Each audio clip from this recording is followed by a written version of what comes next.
नमस्कार, good evening दोस्तों। इस समय रामचरितमानस को लेकर पूरे देश में क्या पूरे विश्व में बहस छिड़ी हुई है।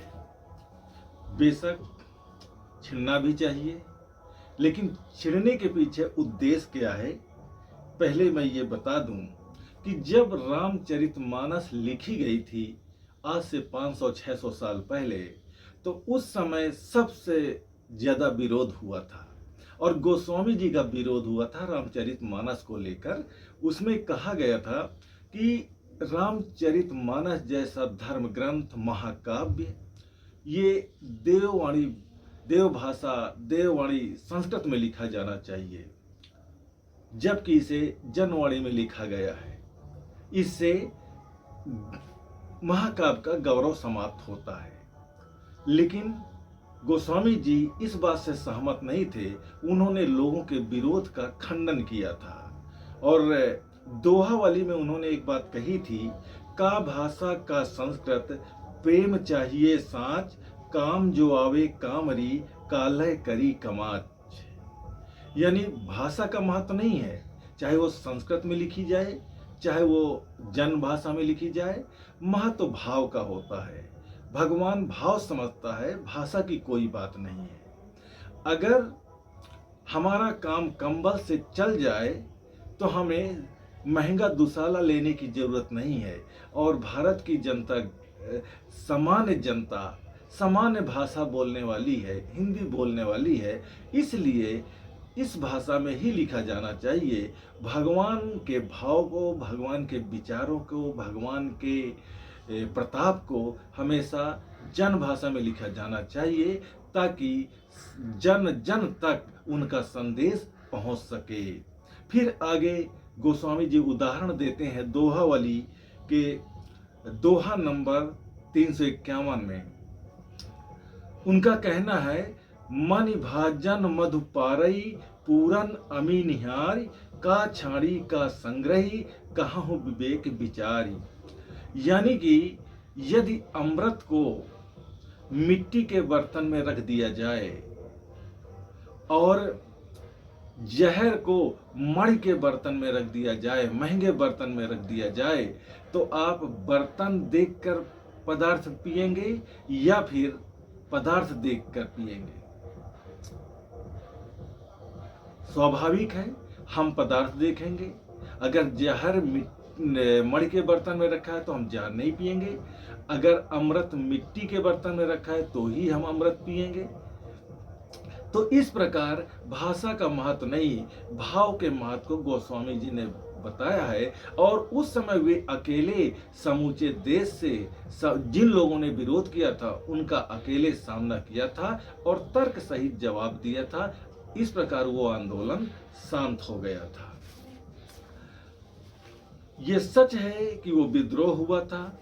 अब इस समय भी वो विरोध हो रहा है। उस समय भाषा को लेकर विरोध था, इस समय उसके विचारों को लेकर भी, उसके थीम को लेकर भी विरोध हो रहा है। दरअसल विरोध नहीं होना चाहिए। रामचरितमानस ऑब्जेक्टिव पोएम है, एक महाकाव्य है जो काव्य भाषा में लिखा गया है, साहित्य के भाषा में, काव्य भाषा में लिखा गया है। और ऑब्जेक्टिव पोएम का अर्थ होता है कि बाहरी जो चीजें हैं उन्हें यथार्थ रूप में वर्णन करना, यथार्थवादी दृष्टिकोण से ही प्रकट करना। जो उस समय की परंपराएं थी, जो रीति रिवाज थे, जो व्यवहार थे, जो समाज का आचरण था, उसी को उसी के रूप में व्यक्त करना। यहाँ तुलसीदास जी के अपने कोई विचार नहीं है, ना यहाँ पर रामचंद्र जी का कथन है। समाज में जैसे लोगों की धार्मिक धारणाएं थी, राम के प्रति धारणाएं थी, समाज के प्रति धारणाएं थी, वो सब उसी रूप में विभिन्न पात्रों के माध्यम से उन्होंने व्यक्त किया है। मुझे याद आता है, आप लोग पढ़े होंगे, जेफरी चौसर एक अंग्रेज कवि थे। इनका भी वही काल है लगभग जो गोस्वामी जी का काल है। 14वीं-15वीं शताब्दी में ये भी हुए थे और अंग्रेजी साहित्य के पहले कवि थे जेफरी चौसर। उन्होंने एक कविता लिखी थी उसी समय, वो थी the tale of Canterbury, the Canterbury tales. उसका थीम था कि उसमें 30 यात्री एक तीर्थ यात्रा में निकलते हैं जो कि कैंटरबरी में है, और थॉमस बैकेट नामक चर्च में जाते हैं। कैंटरबरी में वो स्थित है, और पहुंचने के पहले जब उनकी यात्रा शुरू होती है लंदन से, तो लंदन के उस पार, लंदन में थेम्स नदी के पार एक जगह थी, वहां पर वे लोग टबार्ड इन करके थी, वहां पर सब रुके हुए थे, और सारे पात्र वहां पर अपने अपने विषय में, अपने अपने समाज के विषय में, अपने परिवेश के विषय में वहां पर कहानी के माध्यम से वर्णन करते हैं और काव्य भाषा में वर्णन करते हैं। वास्तव में उस कविता में भी जेफरी चौसर ने अपने कोई विचार नहीं लिखे थे। समाज के विभिन्न तबके से, समाज के विभिन्न क्षेत्र से, समाज के जीवन के विभिन्न क्षेत्र से उसने पात्रों को उठाया था और उनके माध्यम से उनके समाज की बात कहलवाई थी।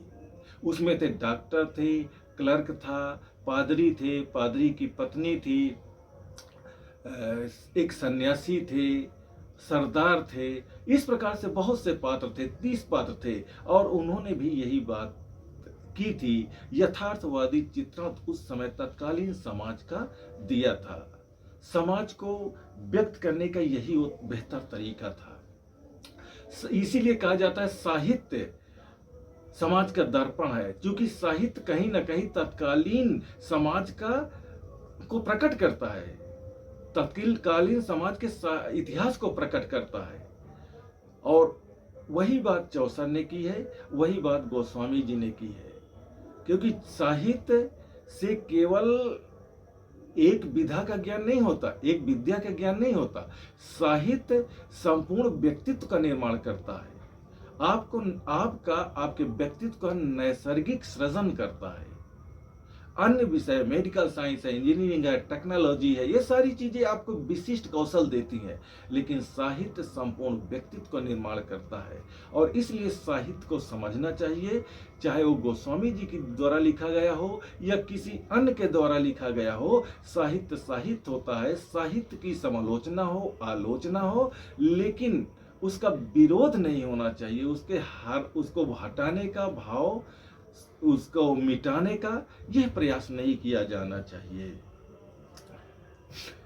गोस्वामी जी ने न तो राजनीतिक उद्देश्य से लिखा है और न ही धार्मिक उद्देश्य से लिखा है। उन्होंने समाज का चित्रण किया है, उसके बाद जो कथावाचक आए, जो शिक्षक आए, जो व्याख्याता है, उन्होंने अपने अपने ढंग से रामचरितमानस को समझाया और उसकी व्याख्या की। गोस्वामी जी ज्यादा पढ़े लिखे नहीं थे, किंतु इतना बड़ा महाकाव्य लिख गए कि उसमें छात्र रिसर्च कर रहे हैं, प्रोफेसर पढ़ा रहे हैं। इसके बावजूद भी उस जैसा ग्रंथ आज तक किसी ने नहीं लिखा। ये कितने बड़े गर्व की बात है। 600 साल बीत गए और इन 600 सालों में ऐसा कोई काव्यात्मक महाग्रंथ नहीं आया जैसा कि रामचरितमानस है। और इतना अगर आया भी है तो इतने जन जन तक नहीं पहुंचा है, हर घर घर में पहुंचा है। घर घर में इसके कई रूप में देखे जाते हैं, रामलीला, राम कथा, अखंड रामायण, रामचरितमानस का पाठ, इस रूप में रामचरितमानस फैला हुआ है। तो इसकी बुराई करना, इसमें कमी निकालना ये उचित नहीं है। उस समय समाज की जो बुराइयां थी, जो अच्छाइयां थी, वो गोस्वामी जी ने स्पष्ट शब्दों में प्रकट किया है। उनको न विरोध किया है, न उनका समर्थन किया है, बल्कि उनको प्रकट किया है। इसलिए अगर हम आज विरोध कर रहे हैं तो समाज में तो पूरा झगड़ा हो जाएगा। आज हम कह रहे हैं कि रामचरितमानस से ये दोहा हटाई जाए, ये चीजें हटाई जाए।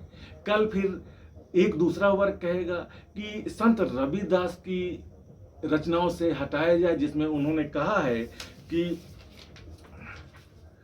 ब्राह्मण मत पूजिए जो होवे गुणहीन, पूजिए चरण चंडाल के जो होवे गुण प्रवीण। ये बात के लिए फिर एक दूसरा वर्ग आएगा कि इसको हटा दिया जाए, विरोध करेगा। फिर कहीं पर परशुराम को किन्हीं ग्रंथों में दिखाया गया है कि वो क्षत्रियों के विरोध में थे। उनके विषय में कहा गया है असंख्य बार उन्होंने क्षत्रियों का धरती से विनाश किया है। फिर क्षत्रिय मांग करेंगे कि इनको हटाया जाए। और कबीर दास की बहुत सी ऐसी पंक्तियां हैं जो कई समाज को चोट पहुंचाती हैं। फिर उनके विषय में मांग किया जाएगा इनको हटाया जाए। आखिर क्या क्या हटाया जाएगा? साहित्य से क्यों हटाया जाएगा? साहित्य से इन चीज़ों को हटाने की मांग करना या इन चीज़ों के लिए लड़ाई झगड़ा करना, ये कहीं से मेरी नज़र में उचित नहीं है। साहित्य को साहित्य की तरह सम्मान देना चाहिए और उसका आदर करना चाहिए। वो समाज का महज एक चित्रण है। आज स्थिति ये है कि हम इन सारी चीज़ों में उलझे हुए हैं, जबकि दुनिया बहुत आगे निकली जा रही है। हम उधर नहीं ध्यान दे रहे हैं। हमारा सारा दृष्टिकोण पास्ट ओरिएंटेड हो गया है। हम भूत की ओर देखने लगे हैं। हम कह रहे हैं कि हम विश्व गुरु थे, इसका मतलब है कि आज हम गुरु नहीं हैं। हम कह रहे हैं हम सोने की चिड़िया थे, इसका मतलब है कि आज हम सोने की चिड़िया नहीं है। हम कह रहे हैं हमारी शान थी, इसका मतलब है कि हमारी शान मिट्टी में मिल गई है। हम कह रहे हैं कि हम धनवान थे, इसका मतलब है कि हम अब निर्धन हो गए हैं। तो हम ये जो अपना माइंडसेट है पास्ट ओरिएंटेड का, इसको अब शिफ्ट करके फ्यूचर ओरिएंटेड में ले जाएं। हम जो विश्वगुरु थे, जो सोने की चिड़िया थे, अब उन्हें पुनः प्राप्त करने की, उस गौरव को प्राप्त करने का प्रयास करने में लगाना चाहिए, ना कि हमें अतीत की तरफ सोचना चाहिए। अतीत में हुई गलतियों या उन पर अच्छाइयों पर बहुत ज़्यादा ध्यान देना चाहिए। कमी बेसी नहीं निकालनी चाहिए। अच्छाइयाँ ठीक है, अच्छाइयों को आगे ले जाना चाहिए, उनका अनुकरण करना चाहिए, पर बुराइयों पर फोकस नहीं करना चाहिए। बुराइयों पर फोकस करने का मतलब हम इतिहास को बदलना चाहते हैं, और इतिहास कभी भी बदला नहीं जा सकता। अब देश में संविधान लागू हो गया है। वो समय और था, वह कालखंड और था। 1947 के बाद अब दोस्तों, गोस्वामी जी के पास द्वेष की भावना रखना, उनके प्रति नफरत की भावना रखना, उनकी आलोचना करना, उनको अपशब्द बोलना, ये कहीं भी उचित नहीं है। किसी भी दृष्टिकोण से उचित नहीं है, न सामाजिक दृष्टिकोण से, न धार्मिक दृष्टिकोण से, न सदाचरण के दृष्टिकोण से। गोस्वामी जी ने जो बातें कही हैं, जिन पर आपत्तियां उठाई जा रही हैं, बेशक आपत्तियां उठाई जा सकती हैं, लेकिन यह भी ध्यान देने की जरूरत है कि उन बातों के अतिरिक्त गोस्वामी जी ने देवताओं की भी आलोचना की है। जब रावण का वध हो गया, राम ने रावण को हरा दिया, उनका वध कर दिया, उस समय सारे देवता राम पर पुष्प वर्षा करने के लिए आते हैं। तो उनका भी गोस्वामी जी ने मजाक उड़ाते हुए कहा था, आए देव सदा स्वार्थी, बचन कहीं जन परमार्थी, कि अब ये स्वार्थी देवता फिर आ गए हैं। तो इस प्रकार जब उन्होंने देवताओं को नहीं छोड़ा, तो जो समाज में गलत परंपराएं थी, अनुचित परंपराएं थी, उनका भी उन्होंने चित्रण किया है। इसलिए गोस्वामी जी के प्रति द्वेष रखना ये अनुचित है। रामचरितमानस एक महाकाव्य है, साहित्यिक काव्य है, उस पर उसका विरोध करना, उस पर टिप्पणी करना ये भी उचित नहीं है। धन्यवाद।